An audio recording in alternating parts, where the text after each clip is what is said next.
কি গো দিদি, ভালো আছো? বাবা, অনেক দিন পর দেখা হলো। ভালো ছেলে টেলের খোঁজ আছে নাকি? থাকলে দিও তো, আমার মেয়েটার বিয়ে দিতে হবে। আর বলো না, একটা যে নিজে পছন্দ করে ধরবে সেই ক্ষমতাও নেই। দেখেছো আমাদের মলিটা কি সুন্দর নিজে পছন্দ করে বিয়ে করেছে। সব নিজে পছন্দ খারাপ হয় নাকি? কি আর বলবো। সেজে গুজে ড্যাং ড্যাং করতে করতে চলে এসছে আমার সাথে বিয়ে বাড়িতে। দেখ, আমরা সবার বিয়ের নিমন্ত্রণ খেয়ে যাচ্ছি। আমরা যে একটা কাউকে বিয়ে নিমন্ত্রণ দেবো সেই সুযোগটা নেই। শুধু মেয়ে বড় হচ্ছে আর ড্যাং ড্যাং করে ঘুরে বেড়াচ্ছে।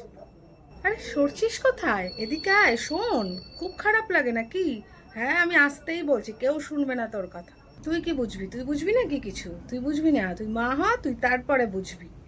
কই গেল মেয়েটা? হ্যাঁ, আমি জানতাম তো তুই এখানেই থাকবি। শোন, ছাইপাশ খাস না, ভাত খেতে পারবি না কিন্তু, একদম ভাত খেতে পারবি না। বাড়ি থেকে বলবি মা আবার খিদে পেয়েছে, চলে আয়, এগুলো খাস না। চারিদিকে তাকাচ্ছি আর দেখ, সব তোর বয়সী মেয়েরা শাড়ি পরে এসছে, কি সুন্দর লাগছে। আর তুই ব্যাঙের মাথা পরে এসছিস। আরে, ওই ছেলেটাকে আমার পাশের বাড়ির বৌদির দাদার ছেলে না? কি সুন্দর দেখতে ছেলেটারে। তুই ওখানেই দাঁড়া।